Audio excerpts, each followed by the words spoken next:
Hugo, bonjour et merci tout d'abord d'avoir accepté de faire une petite interview justement sur des questions fiscalité que les membres en fait de ma chaîne se posent. Et du coup, je souhaitais déjà tout d'abord te remercier d'avoir accepté de jouer le jeu de l'interview pour défricher ce territoire qui est la fiscalité, surtout pour nous traders. Du coup, pour aujourd'hui, j'ai préparé un petit nombre de questions qui, je l'espère, vont rassembler l'ensemble des préoccupations des personnes qui ont sollicité en fait une aide par rapport à ça. Alors, pour commencer, j'aimerais te poser une première question. Déjà, en fait, pour te présenter en quelques mots, si tu pouvais nous parler de ton parcours, qu'est-ce qui fait que tu t'es intéressé à la fiscalité, tu en as fait ton métier par la suite, et donc de fil en aiguille, je pense que ça intéresserait beaucoup les gens qui nous suivent de savoir dans quel environnement de travail tu as évolué. Je crois savoir que tu as travaillé pour des entreprises qui sont assez liées à l'activité de trading. Donc, je te laisse la parole. Tout d'abord, merci de me recevoir sur ta chaîne et c'est un honneur également pour moi parce que découvrir de nouvelles communautés, c'est toujours un plaisir. De surcroît, un plaisir parce que si tes membres se posent la question sur la fiscalité, c'est-à-dire qu'ils gagnent de l'argent, c'est une question de personnes qui gagnent de l'argent, ce qui souligne que c'est une communauté de qualité. Donc, un grand merci à toi également. Pour me présenter tout simplement, c'est pas un exercice que je fais énormément parce que je fais partie des gens qui ne se révèlent pas sur Internet. Je suis arrivé par le pur des hasards sur YouTube. YouTube était pour moi une technique d'optimisation fiscale où j'utilisais les réseaux sociaux à des fins d'optimisation fiscale personnelle. Mhm. Et du jour au lendemain, le coronavirus est arrivé, donc y compris pour les non-traders, ça a eu des impacts sur le travail. Je travaille effectivement dans un fonds d'investissement, comme tu l'as précisé, sauf que je suis dans une partie qu'on appelle dans le restructuring, c'est-à-dire que ma spécialité va être la reprise d'entreprise, en difficulté ou non, Mhm. l'intégration, intérimaire ou non. Intérimaire, c'est quelquefois on rachète une entreprise et le temps de trouver un nouveau DG, parce que généralement, ça c'est l'étape numéro un, c'est virer le management de la société. D'accord. Euh, on assure la gestion intérimaire de la société et quelquefois on l'assure jusqu'à la fin, jusqu'à la revente de la société. Donc on est en quelque sorte ce qu'on appelle dans le milieu des intégrateurs. La fiscalité n'est pas à la base mon domaine privilégié. Ça a été un domaine qui est arrivé après à travers la pratique professionnelle et à travers j'aime pas le terme, mais c'est le terme français de reprise d'études, Mhm. euh, car la fiscalité et le droit en général sont dans une entreprise et dans une gestion d'entreprise des éléments clés. C'est également des éléments clés dans la structuration de sa vie personnelle. Et on va avoir la question notamment avec quand faut-il s'expatrier? Et on Mhm. va voir que le moment de l'expatriation en trading est un moment qu'il faut précisément choisir. Il faut surtout pas choisir au moment où tous les indices sont au maximum et où nos plus-values sont au maximum. Mais on y reviendra dessus. Très bien. Euh, Ça a énormément d'impact, que ce soit sur une vie personnelle, sur des choix de vie et sur son développement personnel. Et dans une entreprise, il faut savoir que, et ça c'était la phrase de mon PDG, qui disait que la limite entre ce qui est légal et illégal est très fine. Elle est rarement plus épaisse que le mur d'une prison. D'accord. J'aimais beaucoup cette analogie et en fait, quand on arrive à bien gérer sa partie fiscale en amont, c'est tellement plus simple ensuite parce que ça va avoir des impacts considérables sur son business, sur son avenir et sur ne serait-ce que son stress personnel. Parce que au début, on peut se dire, et j'en ai quelquefois en coaching, des gens qui ont pris des cryptos sans jamais les déclarer, qui aujourd'hui se retrouvent avec des sommes astronomiques et qui ne dorment pas la nuit parce qu'ils ne savent pas comment faire.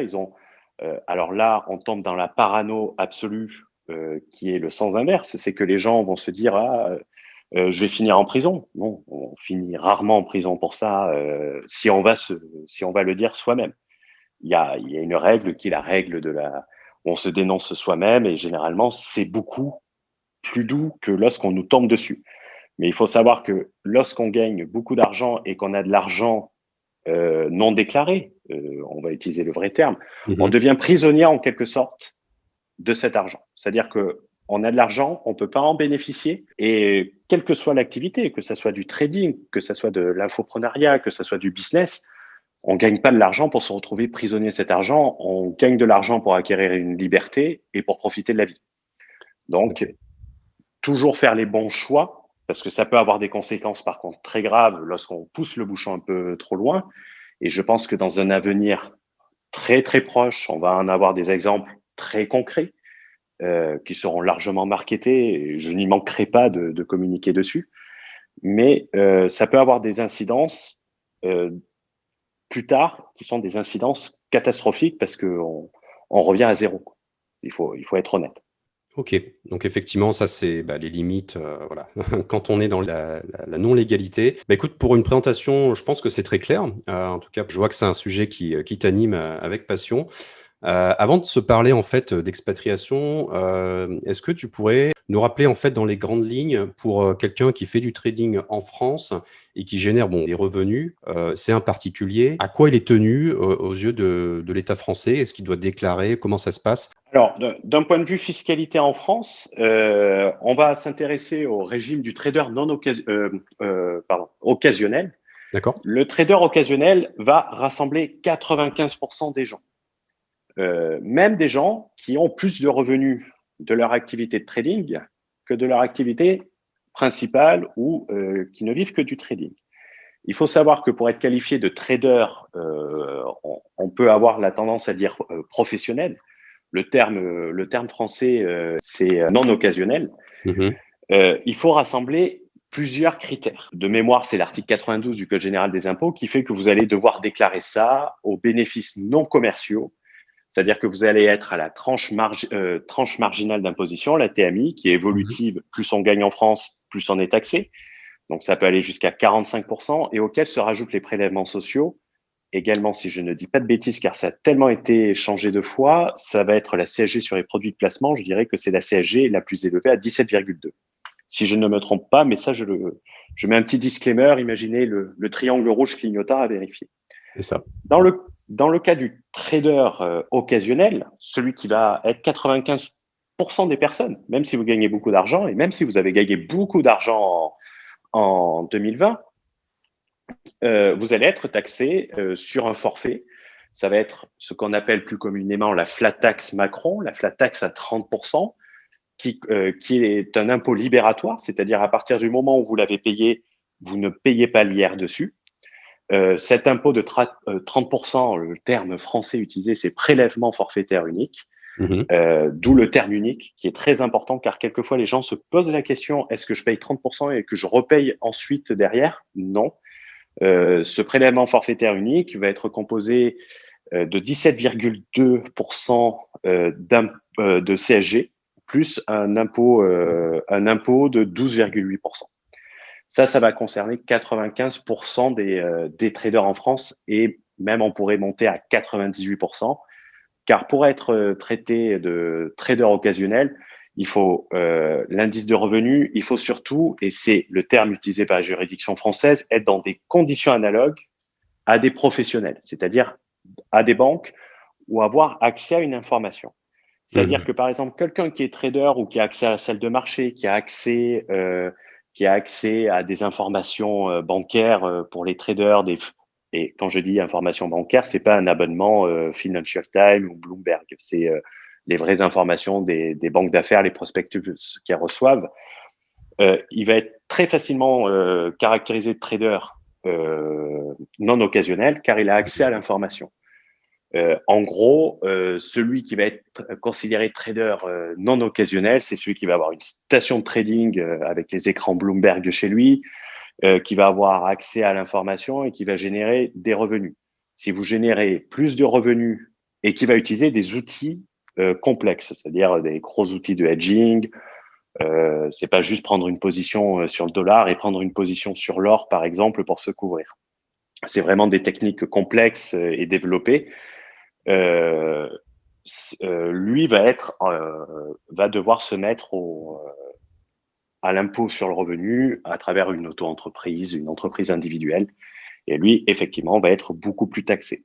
Donc, si vous avez une question par rapport au fait que vous ayez gagné beaucoup d'argent, même si vous avez fait beaucoup d'opérations, des allers-retours, du scalping, je pense que tu enseignes le scalping, donc même si vous avez fait 200 opérations dans l'année, voire 400 opérations dans l'année, cela est un commencement de preuve, mais ça ne suffit pas à lui seul de vous caractériser comme trader non occasionnel.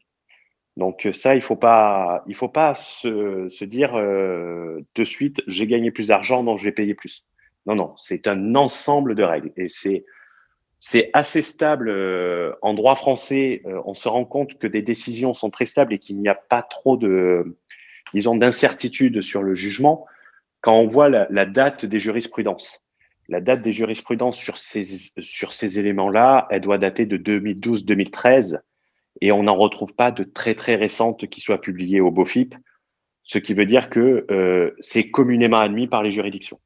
C'est-à-dire qu'il y a on appelle ça une sécurité juridique. C'est pas comme si vous aviez une décision qui datait de 2020, première décision en 2020, vous dites oui, il va y avoir une incertitude parce que ça n'a pas été confirmé. Ça a toujours été jugé en ce sens depuis très longtemps. OK. Donc, ça Donc, donne une sécurité. oui, non, c'est très intéressant. Du coup, en fait, on comprend que c'est pas un niveau de revenu ou une quantité d'opérations, mais c'est vraiment un ensemble de choses, un accès donc à des informations privilégiées, qu'on pourrait avoir en fait dans une salle de marché, en fait, des informations qui sont partagées par des professionnels. À partir de quand, d'après toi, un trader français devrait s'intéresser à la question, je dirais pas de l'exil fiscal, mais de l'expatriation parce que, bah, il trouve qu'il paye trop d'impôts, c'est trop cher? Alors, je vais peut-être surprendre les gens parce qu'on est placé sur le marché de l'expatriation, mais j'aime pas le terme expatriation fiscale. Parce que pourquoi je n'aime pas ce terme? Dans le sens où une expatriation doit être tout sauf fiscale. La fiscalité, et c'est l'avantage de la France, c'est que ça va être une cerise sur le gâteau. Mmh. Je dirais que, et je suis nul en marketing, donc c'est pas du marketing. Je dirais qu'en trading, c'est encore plus important. C'est encore plus important parce que quand on est en trading, il y a des hauts et il y a des bas. Et si on est dans un environnement qui nous correspond pas, où on n'est pas bien et où on fait des mauvaises journées, on peut vite très très mal finir. Donc je dirais que pour le trading, si expatriation il y a, l'aspect fiscal doit être bien évidemment pris en compte, mais c'est surtout dans le cadre de vie. Si vous êtes dans un pays qui ne vous plaît pas ou vous emmerdez que pour le trading, je suis persuadé, je pense, et je peux me tromper, et n'hésitez pas à le dire si vous le pensez, je suis pas du tout contre la critique. Je pense que ça vous rend moins bon trader. Donc, l'expatriation, oui, pour une expérience, la fiscalité en tant que cerise sur le gâteau. Et après, à partir de quel moment, ça c'est toujours la question à 10 000, à partir de quel moment, c'est du cas par cas. C'est-à-dire qu'il y a des gens, par exemple, on avait parlé des pays de l'Est, vous allez être en Estonie, vous allez être imposé à 20%. Donc, vous allez gagner 10%, 10% d'écart avec le PFU français si on fait que du trading. Exception faite, si on fait du trading avec une société en Estonie, c'est intéressant parce qu'on n'est pas imposé sur les sommes non distribuées. Mais le gain en soi va être de 10%. C'est-à-dire à partir de quand ce gain est suffisant pour vous enlever les bonnes choses qui nous entourent, les bonnes choses françaises, Mmh. parce qu'il y a des bonnes choses. À partir de quel moment ce chiffre-là est suffisamment élevé pour vous, pour vous déplacer à l'étranger. Sur une note totalement personnelle, j'ai vécu dans deux pays, donc sans doute un des pays les plus fiscalisés en Europe, qui est les Pays-Bas. Alors, j'ai rempli ma déclaration la semaine dernière et j'ai fait le virement. J'en ai pour 100 000 euros d'impôt sur le revenu. Waouh. Euh, donc, je la sens passer. Et je ne gagne pas 500 000 euros par mois. J'ai vécu également en Andorre. Andorre, qui est une destination très prisée par les traders. J'ai vécu en Andorre, je payais 5 fois moins d'impôts. 5 fois moins d'impôts. Par contre, je me faisais chier 100 fois plus. Parlons sincèrement, est-ce que le fait d'être seul, d'aller manger à des restaurants seuls le soir, parce que j'avais la flemme d'aller me faire le marché, est-ce que ça vaut l'économie de 80 000 euros? Certains vont dire oui. Moi, personnellement, j'ai considéré que non. Je fais pas de ski, donc il n'y avait pas ces à côté. Mmh. Et après, j'ai toujours raisonné en net. Donc, effectivement, oui, je payais beaucoup plus d'impôts, mais par contre, j'étais beaucoup plus épanoui dans ma vie. J'étais beaucoup plus heureux. J'étais avec mes amis. Moi, c'est ça qui n'a pas de prix pour moi. Donc, mon plaisir, c'est faire une bonne côte de bœuf, c'est manger un bon fromage, une bonne baguette, un bon foie gras. J'ai pas besoin d'avoir la Lamborghini. J'aime les voitures, mais si j'ai une Lamborghini, c'est pour aller sur des petites routes, pas pour faire des photos Instagram avec. C'est le plaisir de chacun et à quel prix on estime ce plaisir. Et de pas hésiter quelquefois de partir un mois à l'étranger. Déjà, on va se faire une idée. On va se faire une idée des petites choses qui manquent. Et si demain vous devenez dépressif en trading à cause de le fait de voir personne, là, je pense que vos revenus en trading, et je peux me tromper, vont chuter considérablement. Non, mais C'est mon avis personnel. je me retrouve totalement dans ce que tu dis. Parce que personnellement, j'ai choisi la Russie, mais c'était pas une question fiscale à la base. C'est l'amour du pays, c'est un choix personnel, c'est un projet de vie personnel.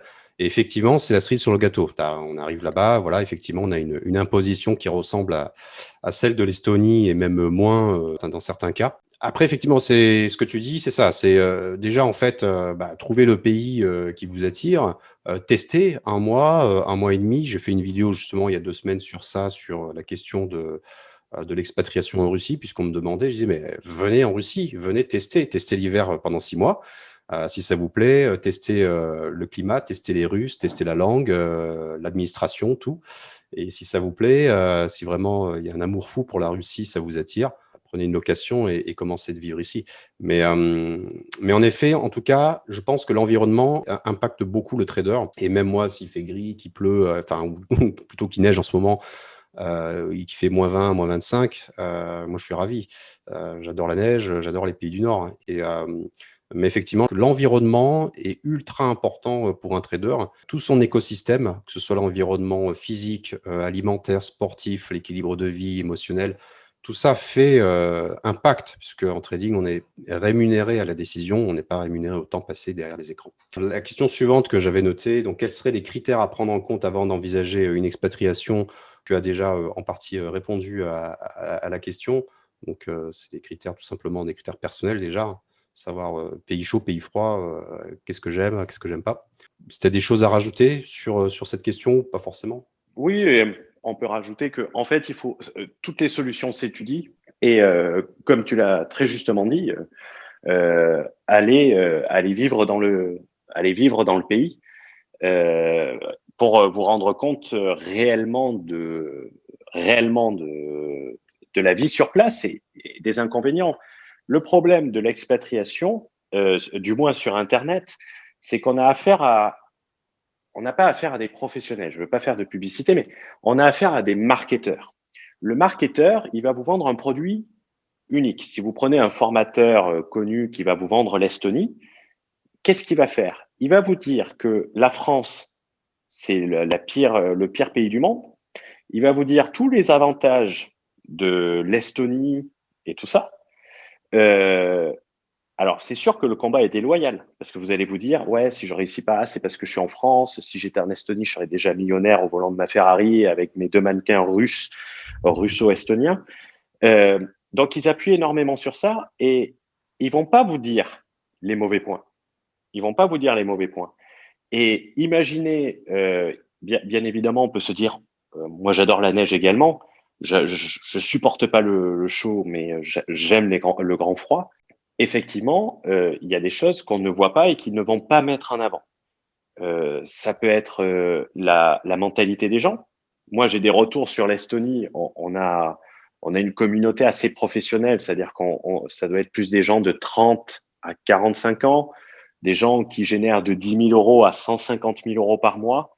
Donc, ça nous donne un éventail vraiment large, des gens qui viennent seuls, des gens qui viennent en famille. Mmh. Donc, ça donne vraiment un excellent retour. Et on se rend compte que les gens qui viennent seuls en Estonie, par exemple, ben, ils s'emmerdent énormément. Ils s'emmerdent énormément. Les gens sont très froids. Alors, rien à voir avec les Russes. Et ils disent, on peut reconnaître les Russes juste à leur façon de dire bonjour, qui sont beaucoup plus chaleureux et qui sont beaucoup plus proches de notre mentalité. Ils vont dire l'estonien, c'est vraiment la personne du Nord, finlandaise, vraiment très fermée, qui rigole pas, qui sourit pas, qui est pas avenant au premier abord. Donc on se sent quelquefois seul. Et il y a des gens qui disent voilà, je fais une année en Estonie et je vais reprendre après. L'erreur de ces gens, c'est de ne pas y être allé pendant un moment. Le surcroît du coronavirus, c'est que se déplacer est très difficile. On peut pas venir en Russie si facilement. Pour venir en Russie, les visas électroniques qui sont délivrés ne sont plus délivrés. Donc, il faut passer par les agences avec un visa professionnel multi-entry. Mais là, ça prend 2-3 mois. C'est pas le prix. Ça doit coûter 80-90 euros la procédure, ou se faire inviter par un entrepreneur qui te sponsorise le visa. Mais là, c'est difficile d'y aller. Mais n'hésitez pas à mettre le regard là où les gens ne le mettent pas. L'Estonie, pays du Nord par exemple, on a des gens qui ont très très mal vécu l'hiver. Pas pour le froid, mais pour la luminosité. Oui, oui, oui. Le soleil qui se lève à 10 heures et qui se couche à 15 heures, les personnes voulaient aller se coucher à 16h30 de l'après-midi. Après, en bourse, il y a également un autre élément important qui va dépendre du marché sur lequel on trade, c'est le décalage horaire. C'est un élément à prendre en compte. Quelqu'un qui va faire que du marché américain, il peut avoir l'intérêt d'être dans un pays sur le même fuseau horaire ou pas trop décalé. Tout se prend en compte selon votre situation, et quelqu'un qui va vous dire qu'il a la solution à tous vos problèmes, c'est en réalité, c'est comme en médecine. La personne qui vous vend le produit miraculeux qui va vous rendre heureux, riche et beau, c'est tout simplement un charlatan. Donc c'est pareil sur Internet, c'est pareil dans les gens qui font la promotion de ça. Il faut pas avoir peur d'aller sur place, et la seule personne qui peut savoir si un pays vous plaît, c'est vous, tout simplement. Ouais. Non, mais tout à fait. Je pense que c'est ouais, super intéressant. Encore une fois, tu réponds déjà à la question suivante. C'était les expériences à partager concernant les expatriations, enfin, en tout cas les difficultés ou les réussites d'une expatriation, en l'occurrence dans les pays de l'Est ou de la Russie. Ah oui, non, mais on peut y répondre ça. Sur ça, il y a sur l'Estonie qui est le plus marketé et qui est vraiment le plus simple et qui reprend pas mal d'avantages. Et il faut savoir que le modèle estonien est quasiment répliqué sur les pays baltes. C'est-à-dire que la taxation estonienne, le principe de taxation, non taxation des bénéfices distribués, va se retrouver dans d'autres pays. Notamment, et j'y suis en ce moment, je suis à Riga en Lettonie, qui est 300 km au sud de Tallinn, qui est une vie complètement différente de Tallinn. Personnellement, moi, je préfère Riga à Tallinn. Tout simplement, je vis pas là-bas, hein, je suis juste de passage pour une semaine. Riga va être plus russe, beaucoup plus russe que Tallinn en fait. Donc les gens sont beaucoup plus avenants et la ville est plus grande que Tallinn. Mais d'un point de vue expatriation, il y a des gens, ok, ils n'ont pas aimé ce côté soleil et ce côté froid. Il y a des gens qui adorent, c'est-à-dire qui se disent la journée, je suis focus sur mon travail. Le froid, on va pas faire un running par -15. On se concentre sur le travail. L'environnement est très bon, c'est-à-dire très safe. Il n'y a pas de cambriolage, il y a pas les peuples sont très respectueux, on y trouve tout. La qualité de vie, quoi qu'on dise, si on vient d'une grande ville à Paris, si on vient d'une grande ville comme Paris, effectivement, la taille des appartements que vous allez avoir vont être sacrément différents, ce qui peut vous permettre de mettre votre station de trading dans une pièce et de pas avoir de pouvoir faire un environnement de travail dédié, ce qui est important également, d'avoir son bureau quand on se pose dessus. Il y a pas il va pas avoir la télé à côté, il va pas avoir tout ça, donc ça peut être un avantage d'avoir des coûts de vie plus faibles. Et les gens les familles apprécient beaucoup l'Estonie parce que c'est très famille. C'est Oui. très famille. C'est comme l'Andorre. L'Andorre, on a une personne qui s'est expatriée en Andorre qui a 37 ans, qui s'expatrie en famille. Donc, les avantages de l'Andorre, la fiscalité est très douce. Je pense qu'elle est de 0% sur le trading, si je dis pas de bêtises. Ce qui pose un problème, Ne visez pas le 0%, visez de l'imposition minimale, parce qu'en cas de moindre problème, si vous ne payez pas d'impôt, vous n'êtes pas résident au sens conventionnel. Ça, c'est excessivement important et vous pouvez avoir des surprises. Donc, faites très attention à ça également. Mais en Andorre, on lui a posé la question, si tu avais 10 ans de moins, est-ce que tu iras en Andorre? Et pas de famille et tout ça. Il a fait, la question ne se pose même pas. Je n'y serais jamais venu.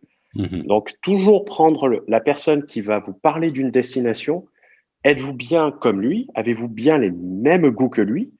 Et êtes-vous bien dans la même problématique que lui? Lui dit, j'ai mes enfants, ils vont à l'école à pied, c'est très safe, l'Andorre est très très sécure. Moi, j'y ai travaillé 3 ans. Mon boss garait il avait une Ferrari, c'est un collectionneur Ferrari. L'été, quand il faisait chaud, il laissait le contact, il allait faire ses courses pendant 3 heures, il laissait le moteur tourner avec les clés sur la voiture, il revenait, il se faisait pas de soucis. C'est très safe et pour les enfants, c'est très agréable. Mais si vous êtes des jeunes, il n'y a pas de jeunes en Andorre. Tous les jeunes, ils sont à Barcelone, ils font leurs études à Barcelone ou à Toulouse. Effectivement, vous êtes à proximité, mais vous êtes loin en même temps parce que la liaison Toulouse-Andorre par bus, c'est 3 heures. Mmh. Euh, Après, il faut 1 heure pour aller à Paris, par exemple. La liaison Tallinn-Paris, c'est 2h30, un vol par jour. Plus avec le coronavirus, non. Andorre est très proche de la France, mais très loin en même temps. Donc ça, il faut en avoir conscience. Et c'est pas un pays de jeunes, c'est un pays de vieux retraités. Il y a des traders qui y sont allés, que vous connaissez peut-être sur YouTube, que je suis également, notamment un qui s'appelle Romain, si on peut le dire. Mmh. Euh, mais il faut faire attention parce que c'est que cette personne a été délocalisée par une autre personne. C'est-à-dire, c'est un Andorran qui l'a fait venir. Ce qui est pas tout à fait pareil, qui lui a offert une opportunité de travail. Donc, il n'est pas parti comme ça en Andorre. Toujours faire attention à l'histoire de la personne, qu'est-ce qu'il a amené là-bas. Moi, en Andorre, ça me dérangerait pas, mais mes parents vivent pas très loin de l'Andorre, sur la côte espagnole. Ça serait l'idéal. Mais par contre, l'Andorre est tellement infernal d'un point de vue business, d'un point de vue banque, d'un point de vue vie locale, que je préfère habiter plus loin et prendre un avion et être aussi rapidement chez mes parents, par exemple, pour les voir. Descendre un week-end, ça me prendrait quasiment autant de temps. Il faudrait juste m'y prendre un peu à l'avance. Quelquefois, il faut également passer à ça, mais toujours se concentrer sur ce qu'on aime. Et lorsqu'on écoute les conseils de personnes, toujours déjà se poser la question s'ils ont été bien conseillés, parce que ça, Mmh. sur Internet, c'est une très, très grande spécialité. Les gens partagent une expérience sans l'avoir fait vérifier et vous décidez de les copier sans vérifier vous-même et vous pouvez avoir des surprises, notamment le 0%. Je préfère, d'un point de vue sécurité, je préfère payer 10% que 0% parce que c'est le 0% en cas de moindre problème, vous êtes domicilié dans un autre pays et vous pouvez pas vous défendre d'un point de vue international. Donc, je préfère payer 10% et avoir la liberté de mouvement. Ça, c'est très important, il faut en avoir conscience. Donc, pas viser le 0% absolument. Écoute, ouais, on est en phase, hein, sur ces valeurs-là. Pour rebondir, c'est vrai que, bah, par paresse intellectuelle, un internaute, enfin, je suis aussi un internaute, je vois, une publicité, clé en main, aller en Estonie, payer rien. Ça a l'air attractif sur le papier et moi justement sur ma chaîne, je me bats contre les préjugés, contre les stéréotypes, notamment sur le trading, l'aspect, bling bling, facilité, en montrant, bah, un petit peu le quotidien que c'est. Il y a des hauts, il y a des bas. Des fois on gagne, des fois on perd. Il y a un environnement aussi, de travail, qui est du coup ultra important sur notre performance. Et ce que tu dis effectivement sur la qualité de la vie, on n'a pas, idée à quel point c'est important, quoi. Le fait que mes enfants aillent à pied à l'école, c'est vrai. Le fait d'avoir un bureau indépendant comme je l'ai, c'est impeccable. Mais voilà, donc c'est quand même un des aspects aussi importants à pas perdre de vue. Donc je te remercie pour avoir en fait souligné très justement ces différents aspects-là. On le précisera jamais assez, on n'appuiera jamais assez sur l'importance de, déjà du confort personnel, sur le choix d'une destination. Et si Et vous êtes après, en famille ou attention, seul, ouais. l'Estonie, quand les personnes vous font la promotion clé en main 0% d'impôt, ils oublient de mettre un petit astérix en rouge sur les sommes non distribuées. T'es passionné de voitures également ou t'aimes bien les voitures, c'est un peu comme si je te dis, je vais te vendre une Ferrari qui consomme 0 litre d'essence. Elle a tout simplement pas de moteur dedans. Une société qui ne distribue pas de revenus, vous allez devoir vous verser un salaire. Sur le salaire, il y a 35% de charges sociales en Estonie, c'est-à-dire que pour avoir 1000 € net, il faut que la société sorte dans les 600 euros par mois pour avoir 1 000 euros net pour vous, juste pour payer le loyer, plus payer votre vie. C'est pas, il faut vivre également. Les charges sociales, ça existe. C'est 0% sur les sommes qui ne sont pas distribuées. C'est-à-dire que vous avez une société, vous gagnez de l'argent, mais vous versez 0 euros dans la poche. C'est D'accord. uniquement dans ça. Et je vais vous dire une chose. Vous êtes à 0% en France, également si vous gagnez 0 euros. L'Estonie ne permet pas d'imputer ces. Je ne sais pas si c'est juste pour la crypto, parce qu'il peut y avoir des gens qui regardent pour la crypto. Bien sûr. Contrairement à la France, je pense que l'Estonie de mémoire, et je vérifierai, on pourra le mettre en commentaire, ne permet pas, par exemple, d'imputer ses pertes passées sur ses gains futurs, sur la crypto, chose que permet la France. C'est des petits détails qui peuvent avoir un impact. Sur le choix du pays et sur la procédure d'expatriation, il faut savoir que s'expatrier dans un pays hors Union européenne n'est pas identique que s'expatrier dans un pays européen, notamment sur les plus-values latentes. Parce que quand on s'expatrie, imaginons, j'ai acheté une action Tesla à 100 euros, je m'expatrie de France, elle vaut 500 euros, j'arrive en Estonie, je la vends 1000 euros. Je ne vais pas payer la plus-value en Estonie. Je vais payer la plus-value entre 500 et 1000 euros en Estonie et entre 100 et 500 euros en France. D'où l'importance de s'expatrier au bon moment et pas quand son portefeuille est au plus haut. C'est la même stratégie en France qui consiste, et moi j'ai pas peur de le dire, il y a des années où j'ai perdu en bourse, l'année dernière j'ai perdu sur le dollar, je me suis fait soulever sur le dollar. Et j'ai pas peur de le dire, quelquefois, il est plus intelligent de clôturer sa position au 28 décembre et prendre ses pertes, et toujours clôturer la position où on perd le plus, et la rouvrir l'année suivante. Ça peut avoir un avantage fiscal si l'année suivante est très intéressante. Donc, il y a plein de détails à prendre en compte. Quand vous allez vous expatrier sur les plus-values latentes en Europe, l'expatriation va être ce qu'on appelle une opération intercalaire. C'est-à-dire que vous ne devez pas payer la plus-value réalisée pendant que vous êtes en France. C'est-à-dire les 400 euros sur Tesla, ils sont mis en report d'imposition jusqu'à ce que je vende 1000 euros. Ça marche dans l'Union européenne. Ça peut marcher dans certains pays hors Union européenne qui ont des conventions d'assistance avec la France. Donc, il faut vérifier ça également. Si par contre, vous expatriez et que je partais, par exemple, dans un pays, à une époque, Dubaï était sur liste noire. Je partais à Dubaï, je devais payer la plus-value de 400 euros, l'impôt, même si je n'avais pas liquidé mes positions. Ah ouais, d'accord. Donc, ou faire une constitution de garantie à l'État pour assurer que je vais payer cet impôt-là. Donc, le choix d'expatriation peut avoir un impact. Et l'expatriation pour juste aller encaisser ses plus-values à l'étranger, c'est tellement facile que si c'était possible, ça serait trop beau. Toujours retenir qu'en fiscalité, quand c'est trop beau pour être vrai, c'est que c'est tout simplement pas vrai. Et c'est pas la solution. Vous devez déclarer vos positions. Il faut savoir que les courtiers peuvent transmettre les informations, il y a sans aucun souci, et que demain, ça peut avoir des conséquences.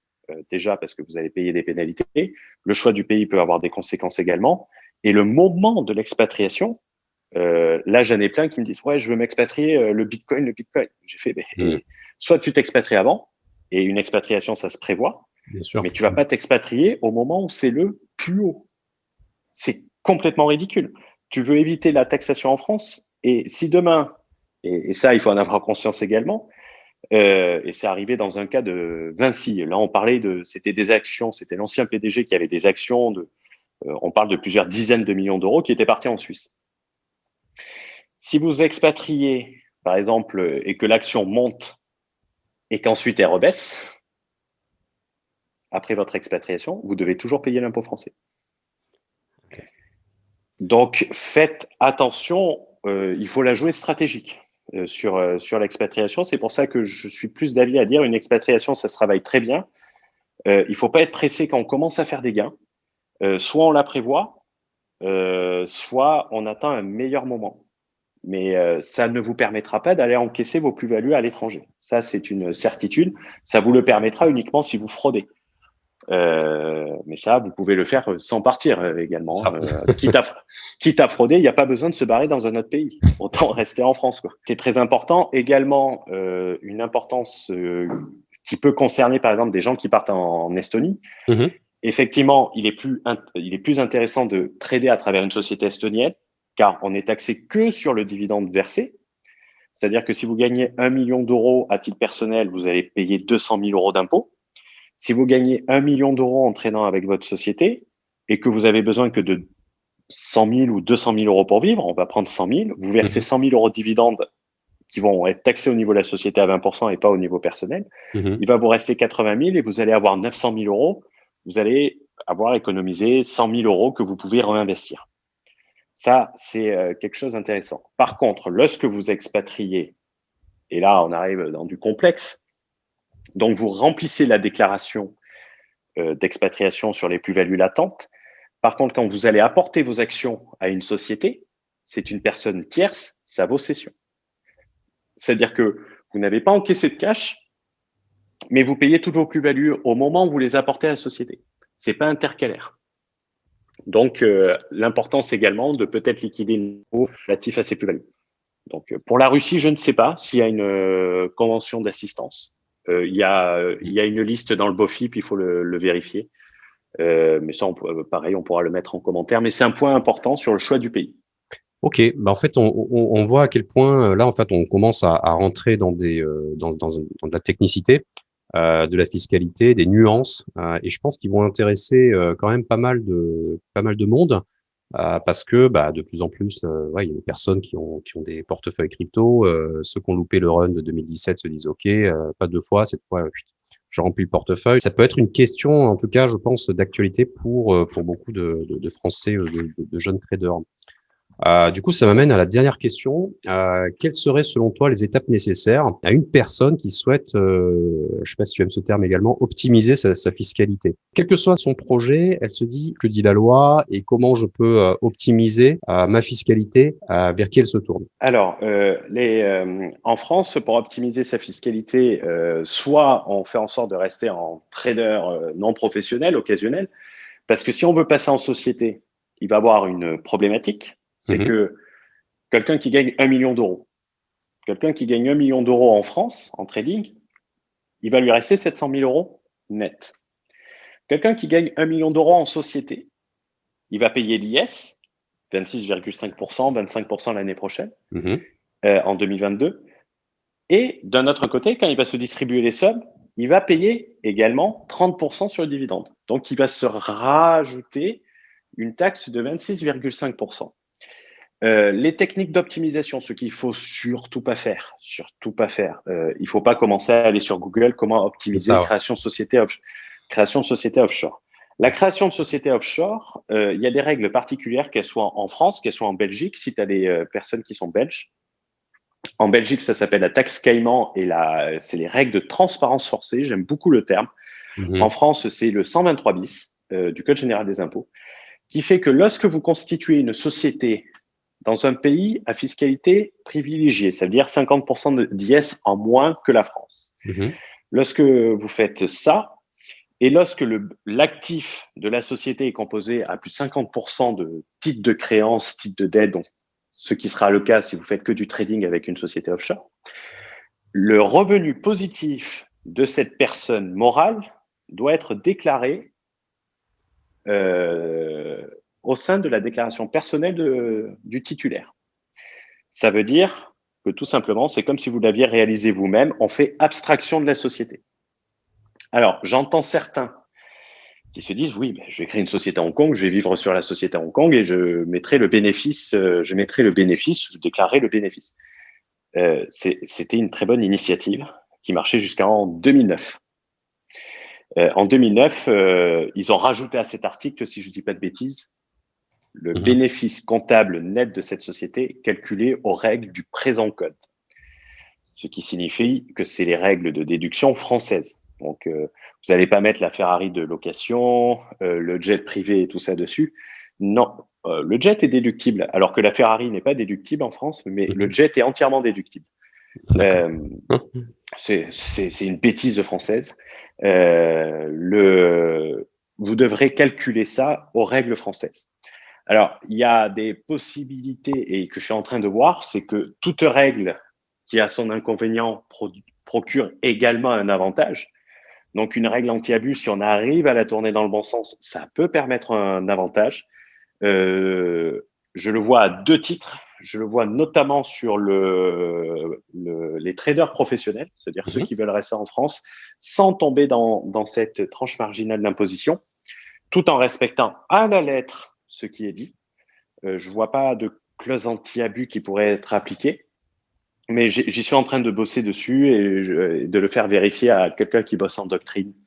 Doctrine, c'est tout simplement quand les avocats n'arrivent pas à se mettre d'accord dans un cabinet, ils vont voir celui qui tranche, ils appellent ça la doctrine. C'est des gens, ils connaissent par cœur le code général des impôts de chaque année, quoi. C'est D'accord. un repas avec eux, c'est pas très passionnant, c'est pas très passionnant, mais Par contre, c'est c'est des efficace. Ouais. ouais, il y en a un, ben, c'était mon prof de droit fiscal à l'université, Daniel Gutmann, qui Mmh. fait référence dans ça.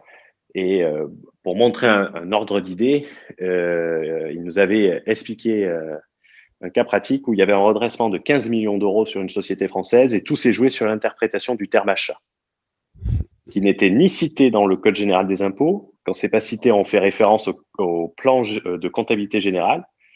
Ce n'était pas décrit, donc on revenait sur le Code civil. Et tout avait été fait sur ça. Achat, ça a duré 8 ans. La procédure a duré 8 ans. Ils ont gagné à la fin. Mais pendant 8 ans, c'était sur le terme achat. Qu'est-ce qu'un achat? Est-ce qu'un apport est un achat? Donc ça valait le coup. Ça valait le coup de se Mais, battre. euh, mais ça, oui, ça peut être ça peut être une solution qu'on va voir. Après, la solution, c'est quand on veut optimiser. Pensez pas forcément aller voir un avocat. Mmh. Un avocat, de plus en plus, les avocats ne peuvent pas prodiguer des conseils d'optimisation fiscale. Ça peut paraître stupide, hein, mais dit comme ça, tout simplement parce qu'ils ont très très peur. Tout simplement, euh, on a plus de liberté sans avoir le titre d'avocat presque. Et déjà, ils doivent signaler tous les montages d'optimisation fiscale à leurs administrations. Tout D'accord. simplement parce que si l'avocat vous recommande sur écrit, c'est-à-dire sur une note écrite, il va vous le dire à l'oral, mais mon boss avait l'habitude de dire aux avocats, je vous paye pas des fortunes pour que vous me parliez. Moi, je suis sourd, vous écrivez tout ce que vous me dites. Sinon, vous vous taisez, quoi. Mmh. Et, le, et ce que vous dit à l'oral un avocat n'a aucune valeur, si ce n'est que du conseil.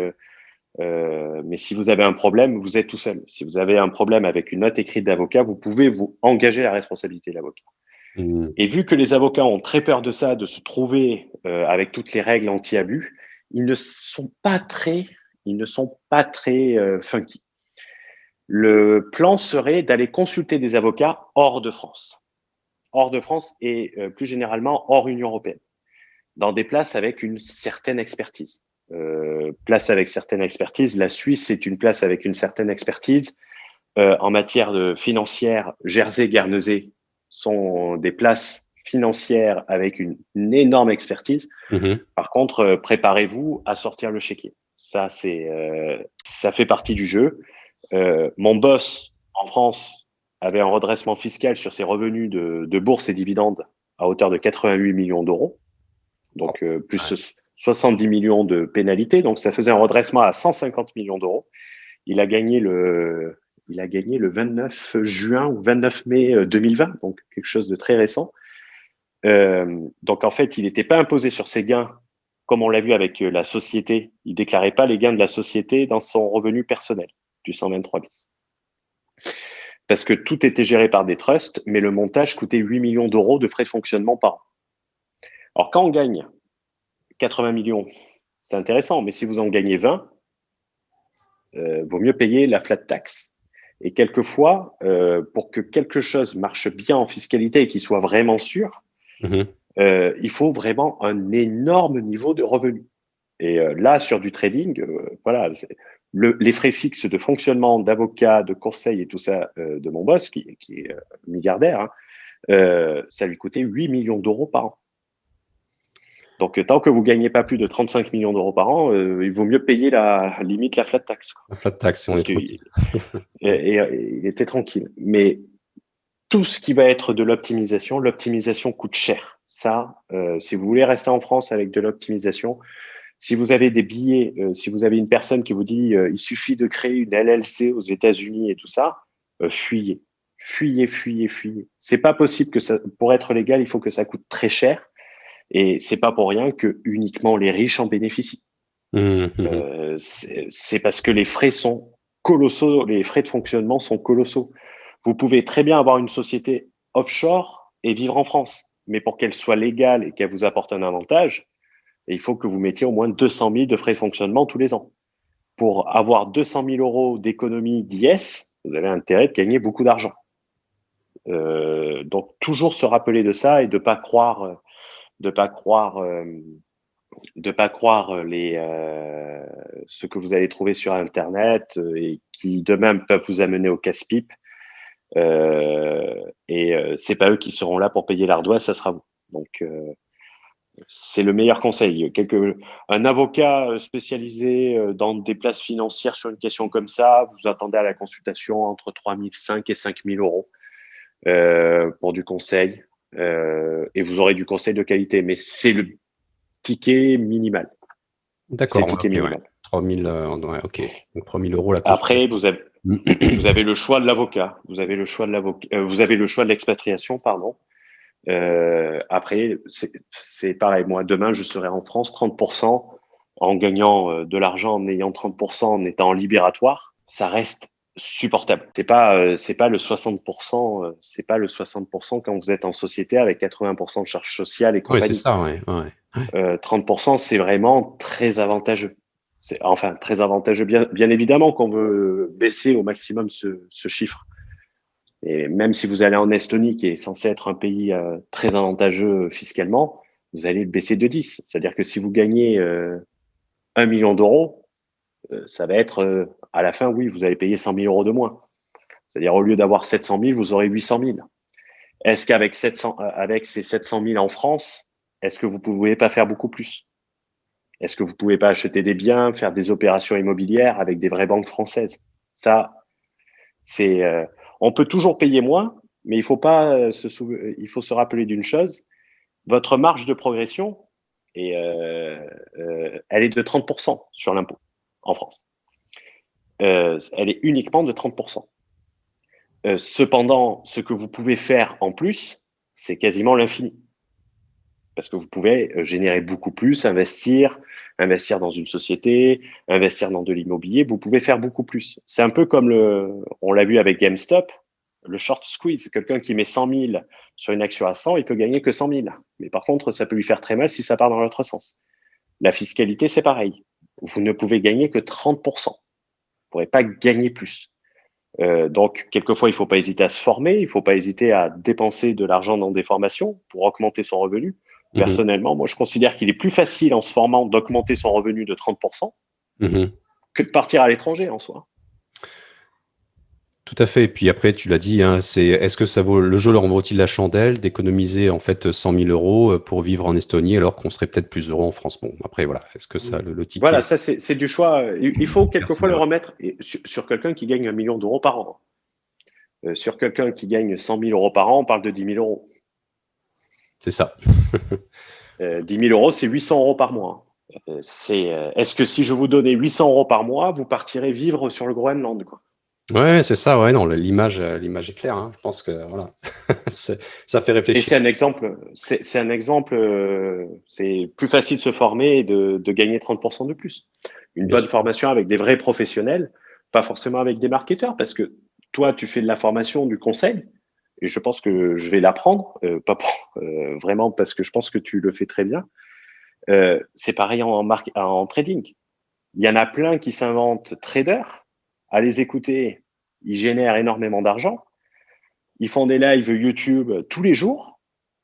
Moi, il y a des jours, je peux vous dire de suite, je serais incapable pendant 1 ou 2 semaines de faire un live sur YouTube tellement je regarde mes courbes et que je dis est-ce que je sors maintenant, est-ce que je sors pas, est-ce que je continue à perdre? Je sais pas où ils trouvent le temps. Des bonnes formations vous feront gagner beaucoup plus qu'une expatriation.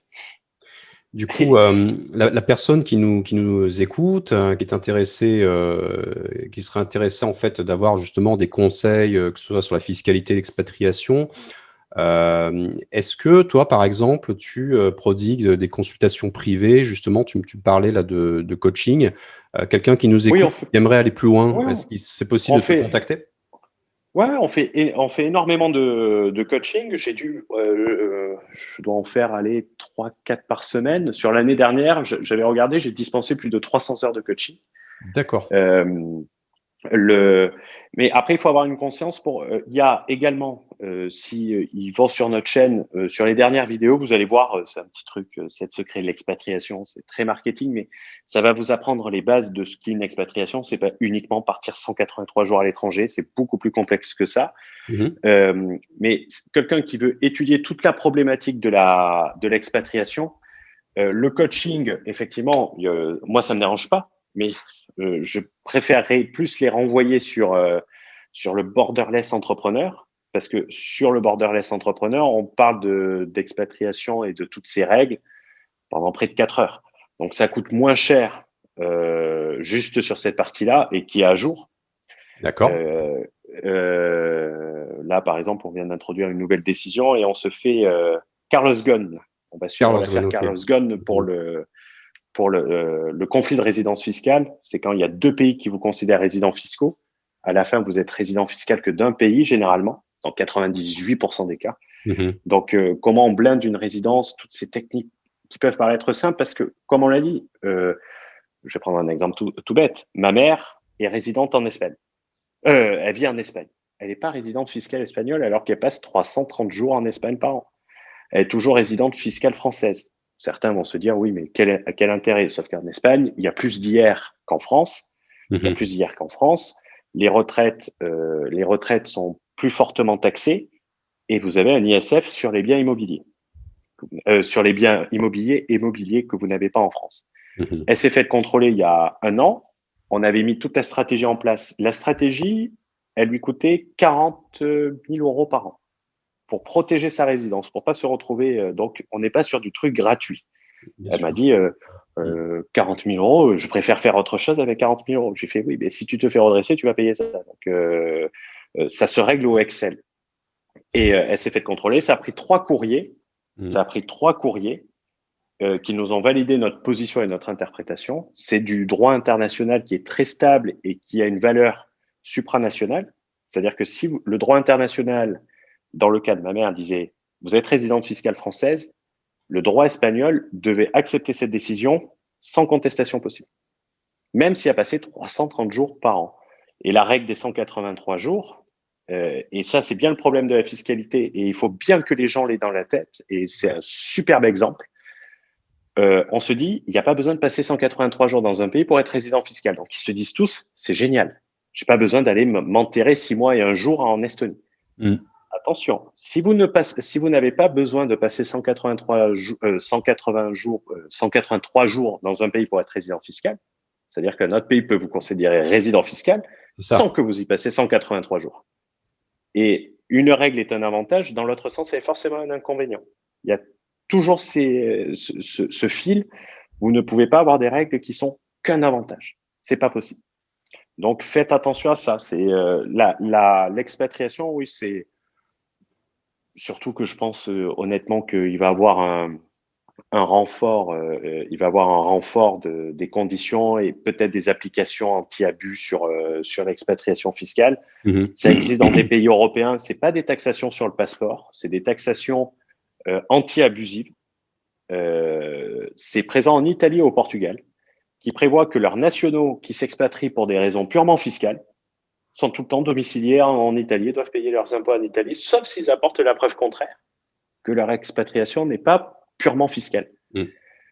Quelqu'un qui part que pour les impôts, et en France, c'est le L64, c'est l'abus de droit, Mhm. abuser de quelque chose qui est légal, euh, qui dit que est inopposable à l'administration fiscale les montages les montages procurant un avantage purement fiscal. quelqu'un qui part à l'étranger, le jour où il va avoir un malin à l'administration, on a la chance, c'est pas bon. Il faut pas croire que c'est que des débiles. Mmh. Il y a des gens qui sont excessivement talentueux et excessivement intelligents, et croire que c'est que des idiots, c'est la pire des erreurs à faire. Mais le jour où un tribunal va ouvrir cette brèche-là, ça va faire très mal. Ça va faire très mal pour ceux qui partent dans des pays juste pour se domicilier fiscalement, qui n'ont pas de vie locale, qui n'ont pas de lien avec le pays. Et ça, il y a un nombre de dropshippers, un nombre d'infopreneurs et sans doute un nombre de traders Mmh. qui partent quelquefois que pour pas payer d'impôts. On le voit, je le vois dans les commentaires. Où est-ce que je dois partir pour pas payer d'impôts? Ça, c'est possible et ça n'a pas été retoqué par le droit européen. C'est pas applicable en Europe, ce qui me donne une sécurité. C'est applicable uniquement hors Union européenne. Mais il faut faire attention. Une expatriation, c'est un processus qu'on vous vend relativement facile. Prenez vos bagages, vous partez en avion, posez, ça y est, vous passez 6 mois et un jour et vous êtes tranquille. Par exemple, l'Estonie, quelqu'un qui se verse que des dividendes et qui a l'immobilier en France, il peut se faire requalifier résident fiscal français. Quelqu'un qui se verse un salaire, plus des dividendes, la même somme, qui a le même bien immobilier en France, dans les mêmes conditions, la seule différence est juste qu'il se verse un salaire, la France n'arrivera pas à le requalifier de résident fiscal français. Un simple détail, hein, dividende, salaire. Ça peut paraître, de se dire comme ça peut paraître bête, mais c'est quelquefois dans les petits détails que se trouvent les plus grosses failles. Ouais, j'allais même te dire, quasiment toujours. Enfin, on se fait attaquer sur le détail qu'on n'avait pas vu, pourtant tout semblait, si beau. Bah, en tout cas, merci beaucoup. Je pense que le leitmotiv de notre interview était, sur la nécessité, ben, de s'intéresser, en fait, profondément à la question, d'aller dans le détail. Pareil, hein, moi, en Russie, je vais pas chercher à frauder le fisc. On est dans un pays qui se modernise, à vitesse grand V. Et le fisc, en général, réagit très, très rapidement. Dès qu'il y a un débordement, dès qu'il y a 3 sous à gagner, ils sont là. Même si on sort les mouchoirs, etc., ça marchera pas. Donc, faut faire extrêmement gaffe. Et comme tu l'as dit, effectivement, vaut mieux payer ces 30% et être tranquille plutôt que de chercher à économiser 3 francs 6 sous. Hugo, merci beaucoup pour la qualité de cette interview. Merci beaucoup.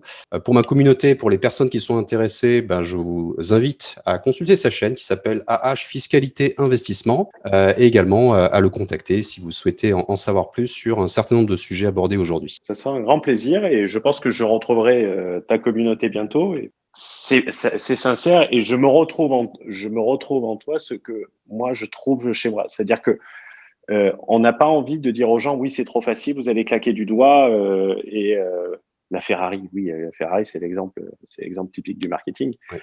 Mais ce n'est pas aussi facile que des gens veulent vous le faire croire. Et c'est pareil sur le trading.